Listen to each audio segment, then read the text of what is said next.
Hey there, fun food fans. We are back with our celebratory roasted turkey Thanksgiving dinner here in the middle of the summer in Tirana, Albania. And I have got the turkey drumsticks that we seasoned before roasting in the oven. It's been about halfway through the 1 hour approximate cooking time, so we just flipped those over. They're still resting, lifted up out of the bottom of the roasting pan with those beautiful vegetables that are also going to help season the dripping so we have a nice flavorful liquid with which to make a sauce later. And now that we've got that going, let's mix up a little bit of a special bread dough for our sandwiches. This is going to be enriched with even more of those flavorful sorts of side dishes that we often think of with a turkey dinner, but they're in season here and now, so let's make the best use of them. Are you ready? Come on down and let's see how we're going to enrich our dough. All right, so I'm going to start here. Actually, I'm going to move this over with quite a bit of hot liquid. Whew, let me move this other cutting board over here. All right, so what I've got here is some diced sweet potato, and I've literally just taken this off of the stove. It was boiling, so I've got lots of hot liquid there in the bottom. And what I'm going to do, actually, I'm going to start by saving some of this liquid. I'm going to put in a teaspoon of sugar into the bottom of this bowl, and then just using a tablespoon, what we want is approximately half a cup or so of liquid. I don't want it all to be boiling, so I'm going to put about half here. There we go. This is just the liquid that the sweet potatoes were cooking in, and then I'm going to add just a little bit of cold water to that so that it's not so hot.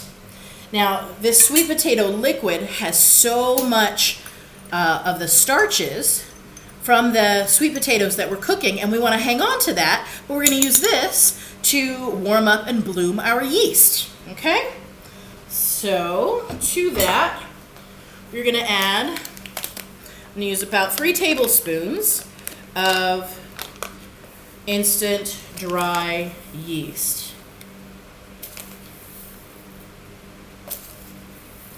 There we go. And we're just going to mix that in a little bit here. Set that aside. Just to stir it so that it's all coated. And we're going to let that warm, sweet liquid wake up our yeast and get it to start to bloom and grow before we throw this into our dough. Now, the other ingredients that I have here are going to enrich our dough, and they're going to take just a little bit of preparation as well. All right, so we don't need the rest of this liquid. We're just going to pour that off.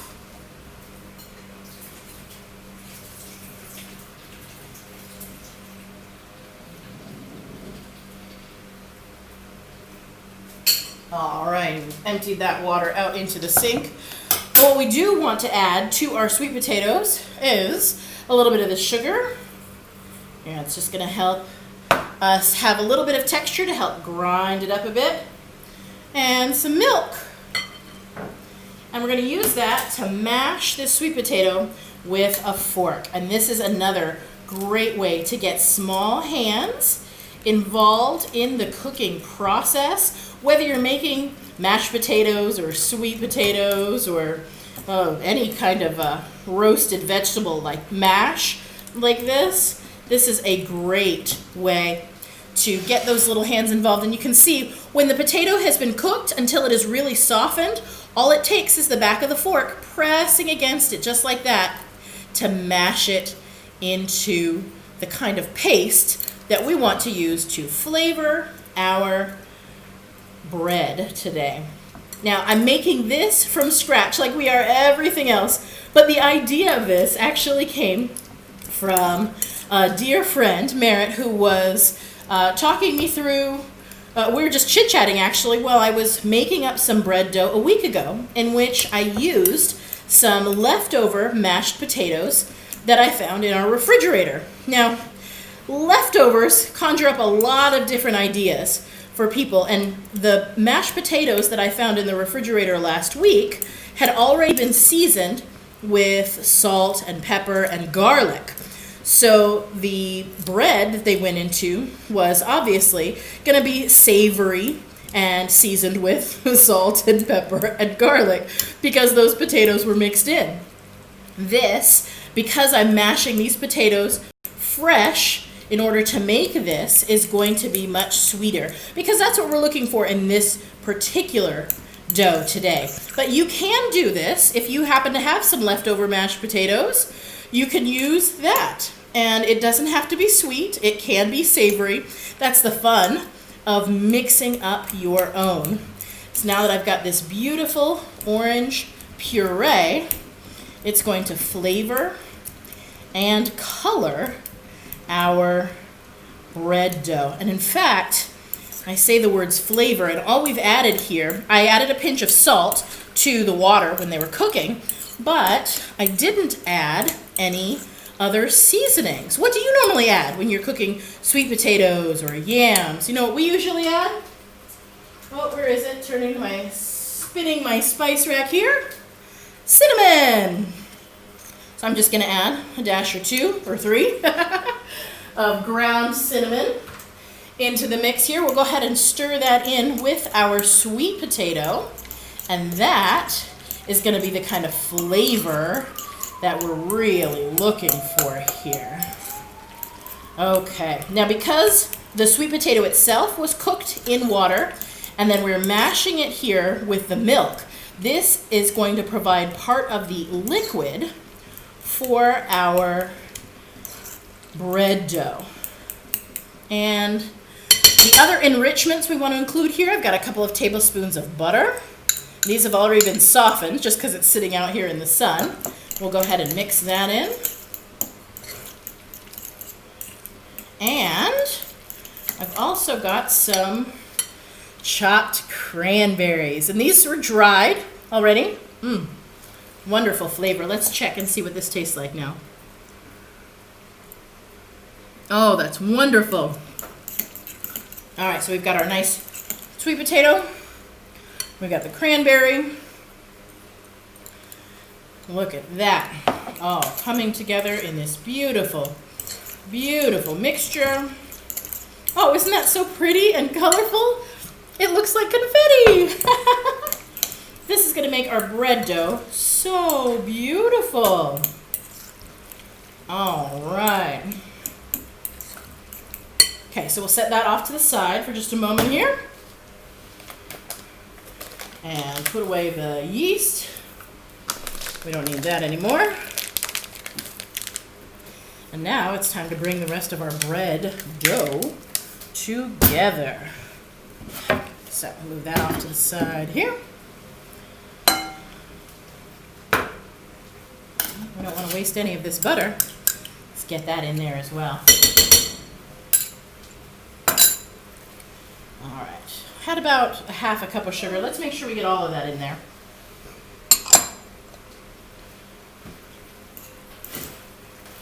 Okay.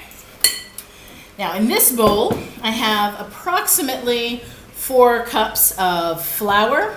A quarter of that is whole grain flour. Remember, if you have done some bread baking with us before, you will know that we're going to adjust the liquid ingredients slightly depending on your mix of flours, because our whole grain flour tends to be a little bit thirstier. I'm going to add a hefty pinch or 2 of salt to bring out the flavor. Salt, remember, is a great flavor enhancer, and we use it paired with the sugar and other sweet things as well to enhance those flavors. But we do want to mix that salt thoroughly through our flour before we add our other ingredients with the yeast, so that the yeast doesn't really kill it. Okay, so we're going to make a little well here in the middle of our big bowl of flour so that we can add our liquid ingredients.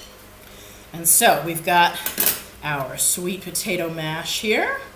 Ooh, that's actually a lot more than I did the last time. That's okay. We can adjust by adding more flour. So this is going to make quite a lot of dough. That's okay, because I have a feeling I'm really going to like this dough. And we have our yeast. You can see that it started to bubble and foam. That's exactly what we're looking for.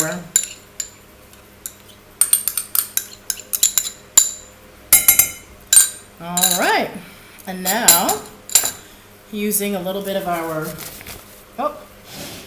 spatula here, we're going to start to bring this dough together in the bowl. I'm just going to use this enormous bowl to start to bring everything together first, and then once the dough starts to become more cohesive, we will turn it out onto our floured surface and knead until we get the desired consistency and texture that we're looking for. Ooh, this is so pretty. That bright orange color, so vibrant from the sweet potato. And then of course we've got the little flecks of red from our chopped dried cranberries. This is going to be a very festive looking bread. Now this is feeling a little bit dry to me. Again, we're going to add some more flour as we're kneading this, but I want to make sure that the dough stays nice and moist, so I'm going to add just a little bit more of my milk. There we go. We just want the dough to be able to come together into a relatively solid mass before we turn it out. And I recommend doing this, especially when you are a little bit less experienced. If you've got young hands, small hands helping you out in the kitchen, or just if you want to help to contain the mess of your dough making. By bringing the dough together in a bowl first, it's going to help keep everything together a lot more cohesively before we turn it out onto our work surface. Okay, so we can see it's kind of doing that now. We will use some of our bench flour here to dust our work surface. And I'm going to be very generous with this because I already have a feeling we're going to need to add a bit more than our standard bench flour to bring this dough together. And let's turn out our dough. You can see it pretty much comes out in one big solid mass. I'm going to make a little hole on the top there for that little bit of flour that was still loose at the bottom of our bowl. Didn't quite get any moisture yet. We've got to work all of that into our dough. Scrape off our spatula. There we go. Okay, a little bit more bench flour to coat my hands and the top of our dough here. And then we're just going to start to knead this dough. Now, hold on just a moment. It looks like our camera's shaking a bit. Let's see if we can fix that. Here we go with a little lift. Okay. There we go. Now what we want to be sure and do is work that flour in slowly and gently. We are going to knead this dough thoroughly, making sure that we've got all the flour worked in. Oh, and this feels so nice too. The use of the warm sweet potato as an addition to this enriched dough feels so good under the hands. This is that baker's therapy that I've been talking about since the lockdown started a few months ago. The moving meditation of kneading dough is so calming and soothing a process. All right, I'm going to use some more of our bench flour here. Make sure everything is nicely coated underneath the dough and on the top as well. And we're going to do our regular moving meditation with a quarter turn and a push. Fold it in half with a quarter turn and a push. And we've got a lot of beautiful, beautiful dough here now. I'm just going to keep working this dough until we get that nice elastic consistency that we're looking for.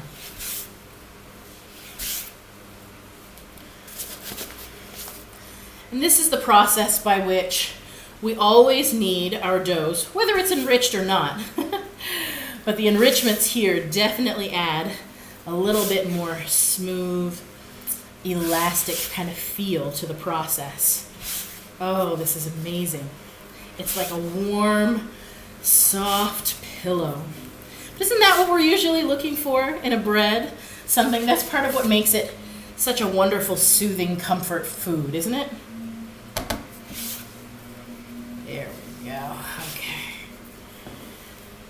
So with each quarter turn, I'm working in just a little bit more of that bench flour, pressing and spreading the dough, moving my hands apart just a little bit as well, making sure that all of the flour is in contact with all of the moisture in this dough. It's starting to stick to our board here just a little bit, so I'm going to dust the surface underneath and again on top. So quarter turn, push and spread.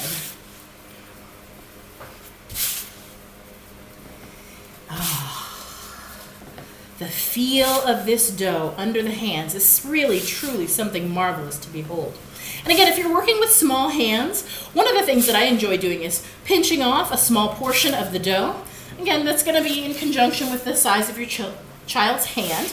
If you've got multiple children, you can easily divide the dough into several portions, everybody working to knead their own piece, and then eventually bringing them together to form the whole. And if you're worried about the dough not being fully kneaded, that's okay. You can take a moment midway through the process to do a quick swap.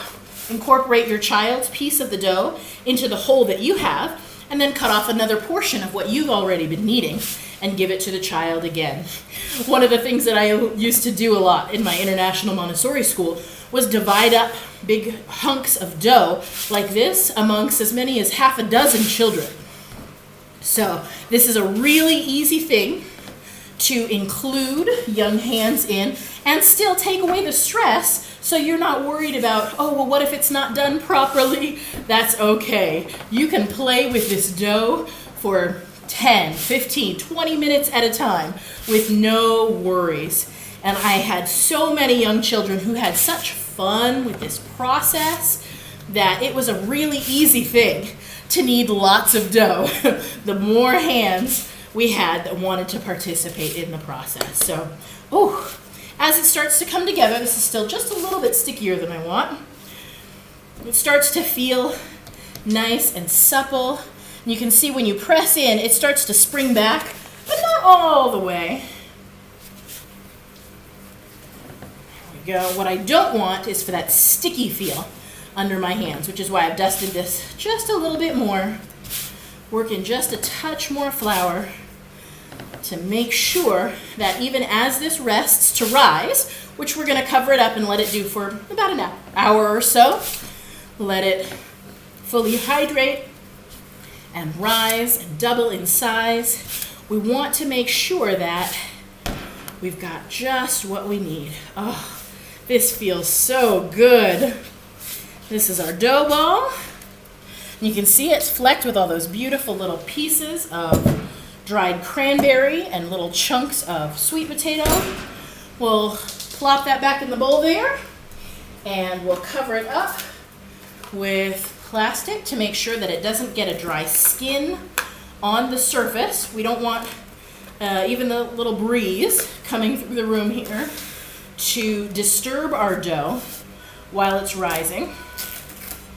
And then, like I said, we're going to leave this in a warm, sunny place for about an hour, maybe an hour and a half, depending on how much dough and how many enrichments you have worked into it. Again, we want it to double in size. And once it's done that, we will be ready to shape this dough and turn it into the beautiful, sweet, enriched rolls that are going to envelop our tasty Thanksgiving flavored turkey sandwiches. Oh, I'm so excited for this celebratory meal. We'll be back once the dough has risen.